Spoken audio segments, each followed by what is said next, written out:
They tell you black wealth is new. That before the civil rights movement, before hip-hop moguls and tech entrepreneurs, black people were just surviving, scraping by, waiting for someone to lift them up. But what if I told you that in 1830, while most of America was still building log cabins, a black man in Philadelphia was running a 40-person business and funding the entire abolitionist movement? What if I told you that in 1878, when yellow fever was killing thousands in Memphis, a black man who survived getting shot in the head during a racial massacre was buying up entire city blocks and would die worth millions? What if I told you there was a black Wall Street broker in the 1800s so wealthy and so feared that white businessmen called him the Prince of Darkness? These men existed. So did the black women who built beauty empires worth tens of millions. So did the black communities so prosperous that white people burned them to the ground. But you've never heard their names. And that's not an accident. Today, we're pulling back the curtain on the black billionaires, well, millionaires, that America tried to erase. Because the real question isn't whether black people could build wealth, it's why they worked so hard to make sure you'd never know about it. Let me take you back to Philadelphia, 1798. A young black man named James Forton is about to do something that should have been impossible. He's about to buy his white boss's business.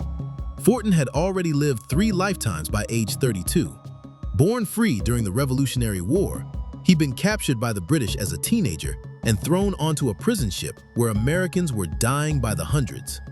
Most didn't make it off that floating hell. Forton did.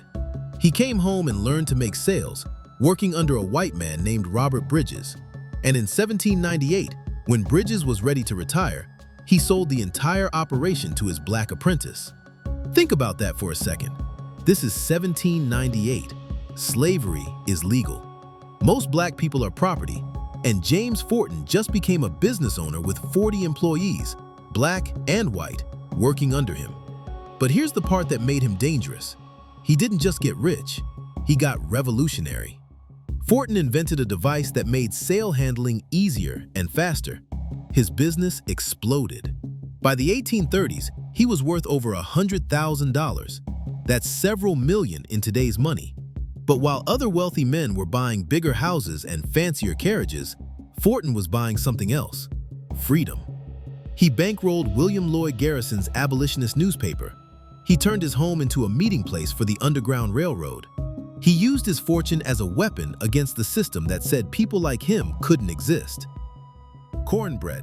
Grandma's cornbread wasn't sweet like cake.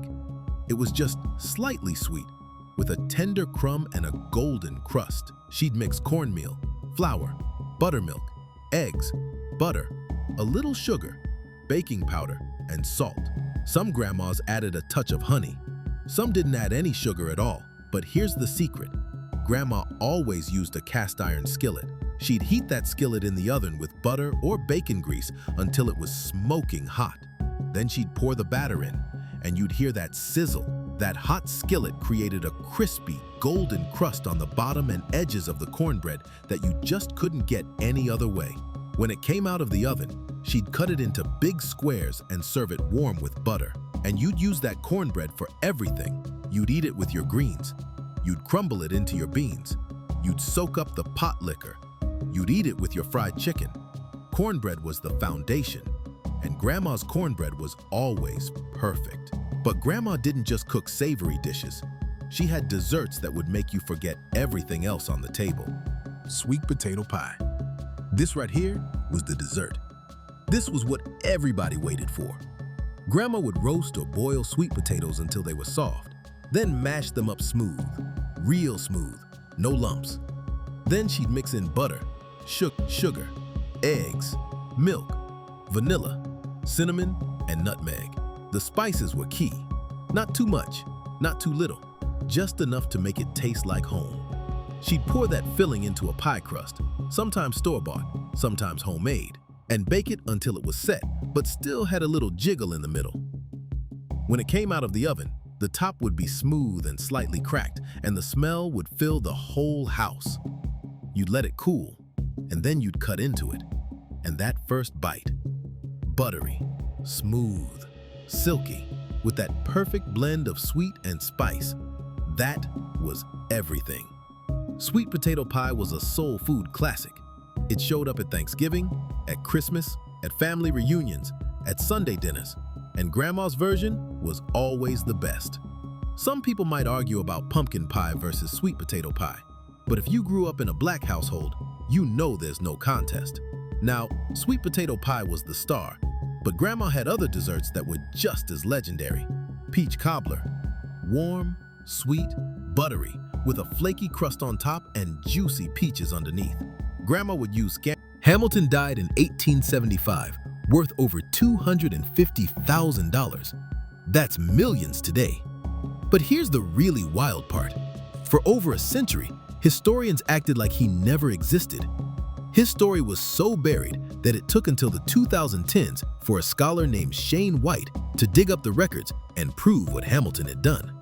They literally erased a Black Wall Street millionaire from history for 150 years. And this is where everything connects. Because Hamilton, Church, and Forton weren't accidents. They were part of a pattern. Black people weren't just surviving in early America. They were building parallel economies, parallel institutions, parallel power structures. And white America was terrified of what that meant. Take Annie Malone. While Church was buying up Memphis and Hamilton was conquering Wall Street, Malone was building something bigger than both of them combined. She started mixing hair products in her kitchen in Illinois in the early 1900s, developing formulas specifically for black women's hair. But what she built wasn't just a beauty company, it was an empire. Malone founded the Poro Company in St. Louis and created a distribution system that was pure genius. She trained thousands of women to become Poro agents, selling her products door to door and running salons in their communities. These weren't just salespeople. They were entrepreneurs, running their own businesses under the Poro umbrella. Malone built Poro College in 1918, a massive complex that was part factory, part school, part community center. At her peak, she was worth $14 million in 1920s money. She was employing thousands of people and creating economic opportunities for black women across the country. And she wasn't alone. Madam C.J. Walker was doing the same thing, possibly on an even larger scale. Walker started as a washerwoman and built the Madam C.J. Walker Manufacturing Company into a beauty empire that made her one of the first female self-made millionaires in American history, black or white. Walker trained her own network of agents, built a mansion in New York that rivaled anything the Rockefellers owned, and used her fortune to fund civil rights causes and black institutions. Think about what these women achieved. They didn't just get rich. They created economic systems that employed thousands of other black people. They built wealth networks that bypassed white gatekeepers entirely. They proved that black people didn't need white approval or white institutions to build generational wealth. But that success made them targets. Because there's something white America has never been able to tolerate: black people who don't need them. Which brings us to Tulsa, Oklahoma, 1921, a place they called Black Wall Street. The Greenwood district in Tulsa was everything white supremacists feared black people could become. In just 15 years, a community of formerly enslaved people and their children had built 35 blocks of thriving businesses. There were black-owned banks, newspapers, movie theaters, grocery stores, hotels, and restaurants. The district had its own millionaires, like O.W. Gurley, who owned multiple properties and helped develop the area, and J.B. Stratford, whose hotel was the largest black-owned hotel in the country. On May 31, 1921, a white mob decided that black prosperity had gone far enough. The excuse was flimsy. A black teenager named Dick Rowland had allegedly assaulted a white woman in an elevator.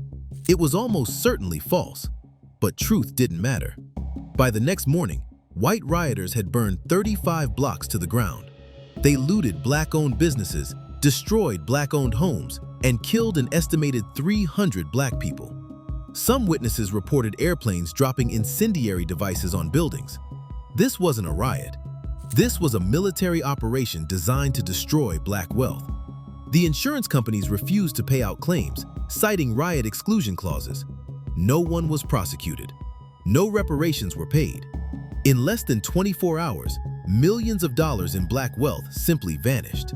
Gurley tried to rebuild, but he never recovered his fortune. Stratford fled the state to avoid false prosecution. An entire economic ecosystem that had taken decades to build was wiped out in a single night of violence. And here's the part that should make your blood boil. Tulsa wasn't unique. It was just the most successful example of something that happened over and over again. Whenever black communities got too prosperous, whenever black people built too much wealth, white mobs would find an excuse to burn it down. Rosewood, Florida, East St. Louis, Illinois, Washington, D.C. The pattern was always the same. Black success, white violence. Black wealth destroyed. But even when they couldn't burn down entire communities, they found other ways to destroy black wealth. They passed laws restricting where black people could own property. They denied access to capital and credit. They manipulated the courts and the tax system. They made it legal to exclude black people from white institutions, while simultaneously attacking any black institutions that got too powerful. The full picture is even bigger than this. These weren't just individual success stories. They were proof that black people had been building wealth, creating institutions, and accumulating power for generations. James Forton didn't just own a business. He funded the movement that would eventually end slavery. Robert Church didn't just own property. He built parks and banks that served black communities for decades. Annie Malone and Madam Walker didn't just sell beauty products. They created economic opportunities for thousands of black women and proved that black people could build national brands and distribution networks. Even when the individual fortunes got destroyed, diluted, or stolen, the model survived. The agent distribution system that Malone and Walker pioneered influenced direct sales and multi-level marketing for generations. The parallel institution building that Church and others pioneered became the blueprint for black banks, black colleges, and black community centers. The political power that men like Blanche Bruce wielded, he was a U.S. senator whose signature appeared on American currency, proved that black people could succeed at the highest levels of government. This is what they tried to erase, not just the money, but the proof. Proof that black people didn't need white people to build wealth. Proof that black communities could be self-sufficient and prosperous. Proof that the excuses for discrimination and exclusion were lies. They buried these stories because successful black people from the past are dangerous to white supremacists in the present.